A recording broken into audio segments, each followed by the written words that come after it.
Mga kahistoryador, kamusta po kayo? Alam niyo bang mismong ang Japan na ang kumikilos para palakasin ang depensa ng Pilipinas? Oo, tama ang narinig niyo. Libreng higanteng barko, malulupit na destroyers at mga makabagong armas ang ipinapadala nila para suportahan ang ating militar. Isama pa natin dyan ang pasabog na pagpapakita ng Japan ng kanilang Type 88 surface-to-ship missiles sa Balikatan 2026, kung saan literal nilang pinalubog ang isang barko bilang babala sa mga bansang umaaligid sa West Philippine Sea. At hindi lang yan, dumating din sa Pilipinas ang 1,400 na sundalong Hapones. Sa video natin ngayon, pag-uusapan natin ng detalyado ang pagdating ni Japanese Defense Minister Shinjiro Koizumi at ang plano nilang ibigay sa Philippine Navy ang mga Ubukuma-class destroyers at TC-90 aircraft. Aalamin natin ngayon kung gaano kalakas ang pagbaback up at kung paano binabakuran ng depensa ng Japan ang Pilipinas laban sa mga banta sa ating karagatan. At kung ano nga ba ang mga armas at kagamitang ito, at bakit sila nagpadala ng 1,400 sundalo dito sa ating bansa. Tara, simulan na natin.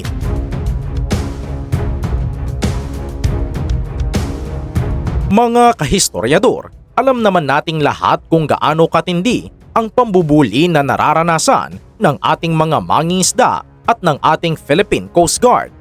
Nariyan yung binobomba tayo ng water cannon. Ginigit-git ang ating mga maliliit na bangka at binabantaan ang ating mga tropa. Kaya naman ang laging tanong ay kailan ba tayo lalaban? Kailan ba tayo magkakaroon ng mga malalaking barko na kayang tumapat sa mga higanteng barko ng mga dayuhan, lalo na ng China? Heto ang sagot.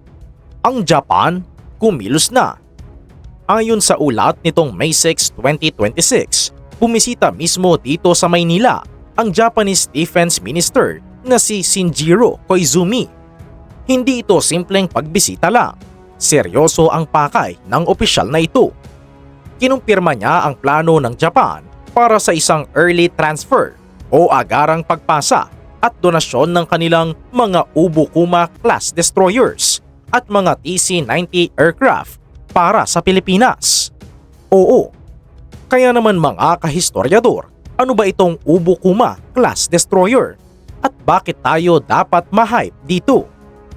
Kapag sinabi nating destroyer, hindi tayo nag-uusap tungkol sa mga simpleng bangkang demotor o maliliit na patrol boat na gawa sa kahoy at fiberglass.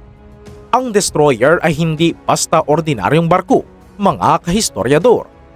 Isa itong mabigat na barkong pandigma. Ginawa ang mga barko ng Japan na ito para bantayan ang bansa nila laban sa submarino, eroplano at mga barko ng kalaban. Kumpleto ito sa malalakas na armas, high-tech na radar at kayang makakita ng kalaban kahit malayo pa. At sobrang bilis na kayang humabol sa gustong tumakas sa teritoryo natin. Kaya malaking bagay para sa Philippine Navy ang pagkuha nitong mga retiradong Ubukuma-class destroyers. Dati kasi, puro luma at halos World War II pa ang mga barko natin. Tipong parang kakalas na kapag pinatakbo mo. Pero ngayon, mas lalakas na ang puwersa natin sa dagat at mas rerespetuhin tayo ng ibang bansa. Isipin nyo na lang ang kaba ng mga dayuhan kapag may malaking destroyer nang nagpapatrol sa loob ng ating exclusive economic zone.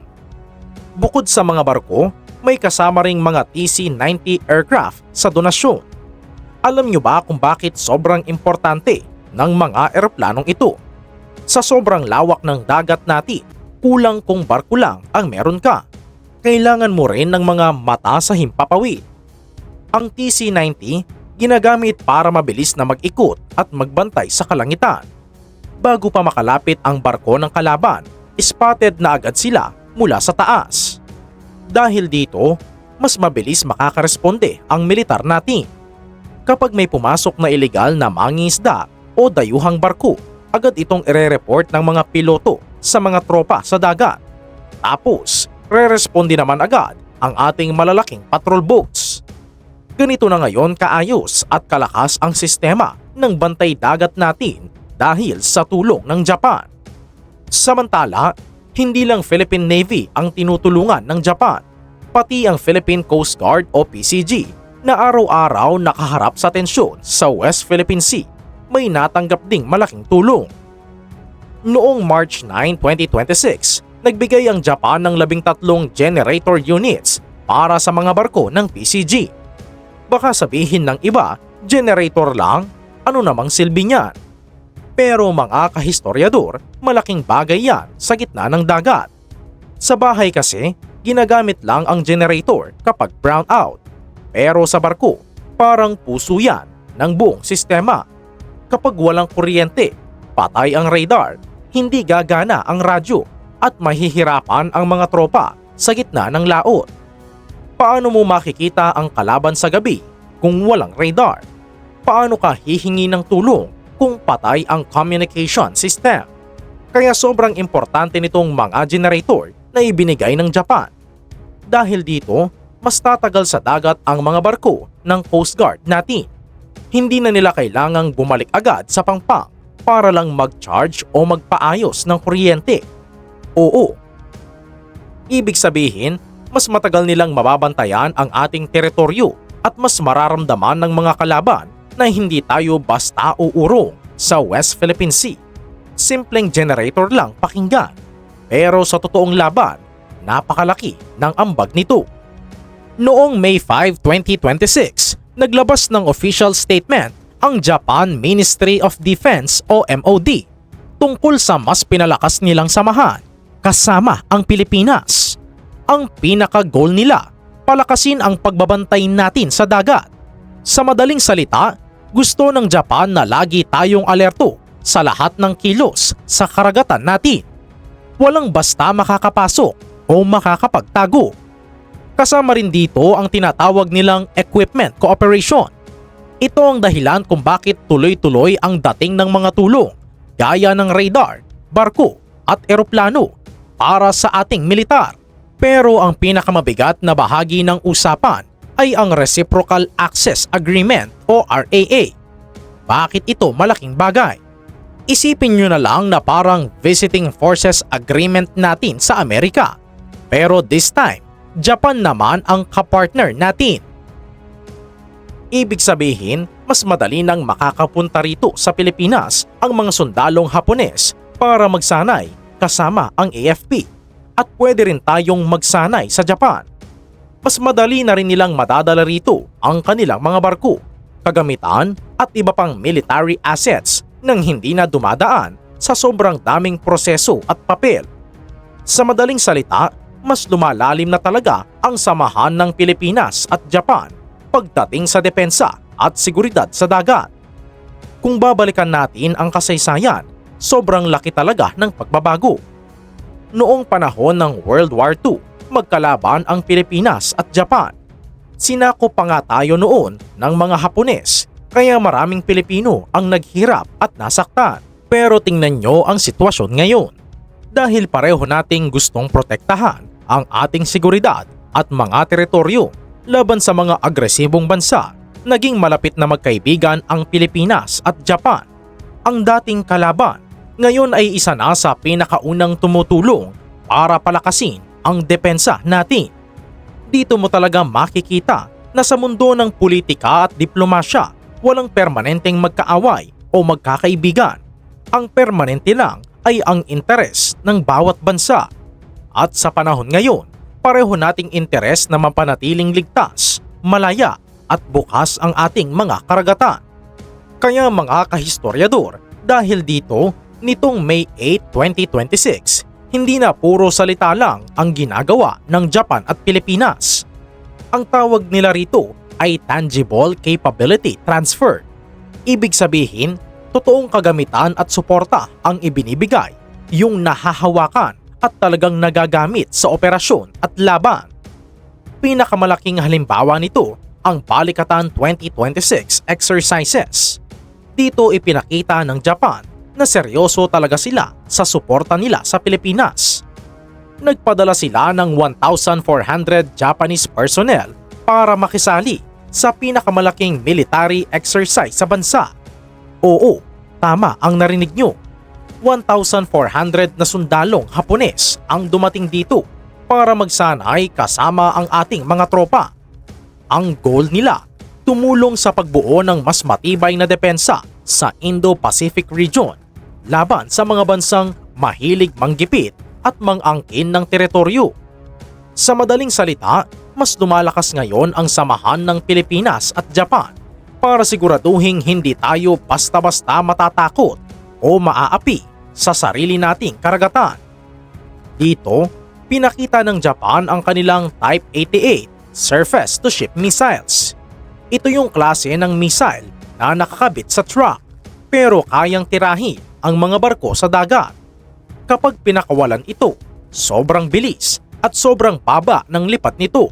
Halos dikit na sa alon ng dagat. Dahil mababa ang lipat, hirap makita ng radar ng kalabang barko. Kaya kadalasan kapag napansin nila ang missile, sobrang late na. Isang tama lang, pwede nang mawasak at lumubog ang target na barko. Kaya maraming bansa ang takot sa ganitong klase ng armas dahil napakahirap nitong depensahan kapag paparating na. Pinasabog ito ng Japan dito mismo sa Pilipinas para ipakita na seryoso sila sa pagtulong sa pagbabantay ng West Philippine Sea. Malaking mensahe ito para sa China at sa iba pang bansang paikot-ikot sa teritoryo natin. Dito, pinapakita ng Japan at Pilipinas na hindi na tayo basta matatakot sa water cannon, pangaharas at pambabangga sa dagat. Dahil kapag may lumampas sa limitasyon at nagpasimula ng gulo, may mga modernong armas at missile nang nakaabang na kayang sumira ng malalaking barko. Hindi lang tayo nakaasa sa Amerika pagdating sa seguridad. Nandyan na rin ang Japan na handang tumulong gamit ang kanilang advanced na teknolohiya, barko at malalakas na armas para suportahan ang depensa ng Pilipinas. Siyempre, may magtatanong dyan, bakit sila nagbibigay ng barko at kagamitan?